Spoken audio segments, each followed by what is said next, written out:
வணக்கம். நான் உங்கள் பாஸ்கர் பேசுகிறேன். இது வந்து கடந்த வீடியோவோட ஒரு பகுதியாக தான் இந்த வீடியோவும் நான் போட போகிறேன். அந்த லேபர் டாகோட கிராஸ் டாகோட வீடியோஸை நீங்கள் பார்த்தீங்க. அது நிறைய பேருக்கு பிடிச்சிருந்தது. நிறைய பேர் அதை பற்றின தகவல் சொல்லியிருந்தீங்க. அந்த குட்டிங்களை கூட நிறைய பேர் அடாப்ஷன் கேட்டிருந்தீங்க. நிறைய விருப்பப்பட்டு பார்த்துருந்தீங்க. ரொம்ப சந்தோஷம்.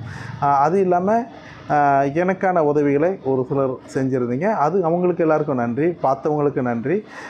அதுக்கு லைக் பண்ணவங்களுக்கு, கமெண்ட்ஸ் பண்ணுறவங்களுக்கு எல்லாருக்குமே ஒரு நன்றியை முதல்ல நான் தெரிவிச்சுக்கிறேன். இன்றைக்கி நான் சொல்ல போகிற பதிவு ஒரு உளவியல் ரீதியான ஒரு துல்லியமான ஒரு பதிவு. பொதுவாக ஒரு தாய்க்கு எந்த குழந்தை மேலே பாசம் அப்படின்னு சொன்னால் தலைப்பிள்ளைன்னு எல்லாருமே சொல்லிடுவாங்க. தாய்க்கு தலைப்பிள்ளை அப்படிங்கிறது தான் அந்த உலக மரபு, உலக நீதி அப்படின்னு கூட சொல்லுவோம். ஆனால் அதை தாண்டி ஒரு விஷயம் இருக்குது. அதுவும் எல்லாருக்குமே தெரிஞ்சுது. ஆனால் வெளியே தெரியறதில்ல, சொல்கிறதில்ல. ஒரு தாய்க்கு வந்து 4 குழந்தையோ 5 குழந்தையோ 2 குழந்தையோ இருக்குன்னா அதில் ஒரு குழந்தை வந்து செவலை பிள்ளையாக இருக்கும். செவலை பிள்ளைன்னா பலவீனமாக இருக்கும். அந்த செவலை பிள்ளை மேலே தான் தாய்க்கு பாசம் அதிகமாக இருக்கும். அந்த தாயை சுற்றிக்கிட்டே இருக்கும். அந்த செவலை பிள்ளை அது காலடியிலே சுற்றிக்கிட்டே இருக்கும். இப்போது நம்ம ஒரு பதிவு போவோம். இப்போது நம்ம கடந்த முறை பார்த்த அந்த லேபர் டாக் கிராஸ்க்கு அந்த ஏரியாவில் நான் சாப்பாடு போட்டுருக்கேன். அந்த தெருவுக்கு இன்றைக்கி சாப்பிட வரல. அது தெருவுக்கு சாப்பிட வரல. ஆனால் நான் சாப்பாடு போட்டுட்டு போகும்போது அது தெருவில் இருக்குது. ஆனால் அந்த 7 குட்டியில் ஒரு குட்டியை தூக்கிட்டு வந்து வச்சுட்டு அந்த குட்டியோடு அது காத்திருக்கு. அப்போது அது ஏன் இந்த ஒரு குட்டியை மட்டும் தூக்கிட்டு வந்து இங்கே வச்சு காத்துட்ருக்கு அப்படின்னு நான் போய் பார்க்கும்போது அந்த 7 குட்டியில் அந்த குட்டி செவலை குட்டி. அந்த செவலை குட்டிக்கு என்னென்னா, இந்த நாய்க்குட்டிங்களில் பலமானது வந்து அந்த தாய் காம்பை பிடிச்சி அந்த தாய்கிட்டேருந்து பால் குடிச்சிரும். இந்த பலவீனமான குட்டியை தள்ளி விட்டுரும். அதுங்களுக்கு கடைசி வரைக்கும் பாலே கிடைக்காது. நம்ம மனுஷங்க மாதிரி எடுத்து வச்சு கொடுக்க முடியாது. அதை பிரித்து எடுத்து நீ இதில் பால் குடின்னு சொல்ல முடியாது. அப்போது இது வந்து பால் கொடுக்கும், நின்றுட்டோ படுத்துட்டோ பால் கொடுக்கும். பலமான குட்டிங்கெல்லாம் பால் குடிச்சிரும். பலவீனமான குட்டிக்கு கடைசி வரைக்கும் சாப்பாடு கிடைக்கவே கிடைக்காது. நிறைய நேரங்களில் அப்படியே பலவீனமாகவே இருக்கும். சில நேரங்களில் இறந்துடும்.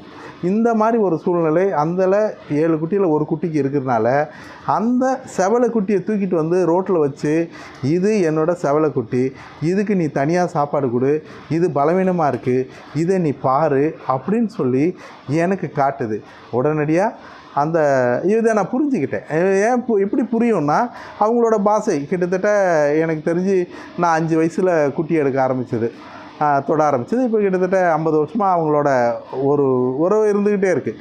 அப்போ அது என்ன கேட்குதுன்னு எனக்கு புரியும்.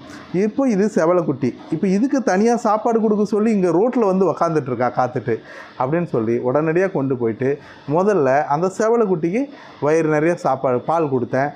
பால் கொடுத்துட்டு அதுக்கப்புறம் மற்ற எல்லா குட்டிக்கும் கொடுத்தேன். இப்போ அது சந்தோஷமாக இருக்குது. அப்போது அந்த குட்டி தன்னோட செவலை குட்டிக்கு பால் கொடுக்க முடியல அப்படின்றதுனால அதுக்கு கொடுக்கணுங்கிற எண்ணம் இருக்குது. அது யார் மூலிமா கொடுக்கணுன்னோ என்கிட்ட கை நீட்ட எதிர்பார்க்குது. இப்போ நீ செய், இதுக்கு உனக்கு கடமை இருக்குது அப்படின்னு அதோட தாய் தகப்பனா என்னை பார்க்குது. அப்போ அதோட தாய் தகப்பனா என்கிட்ட கேட்குது, என் பிள்ளைக்கு நீ கொடு அப்படின்னு சொல்லி உரிமையோடு கேட்குது. இந்த உரிமையும் இந்த கடமையும் எனக்கு இருக்கிறத அது உறுதிப்படுத்துது. அப்போது இதை நான் தொடர்ந்து செய்யணும். இந்த உரிமையும் கடமையும் செய்யணும். அப்போது இதை நோக்கி நான் பயணம் இருக்கணும், தொடர்ந்து செய்யணும். ஒவ்வொரு முறையும் நான் செய்யணும். அப்போது விட முடியாது. என்னோடய வாழ்நாள் வரைக்கும் நான் செய்யணும்னு நினைக்கிறேன். அப்போது இதை தொடர்ந்து செய்கிறதுக்கு உங்களோட தொடர்ந்த ஆதரவும் உங்களோட உதவியும் எனக்கு தேவை. உங்களால் முடிஞ்ச உதவி செய்யுங்க. நன்றி, வணக்கம். நீங்களும் உணவளிக்க உதவலாம். Please help us to feet.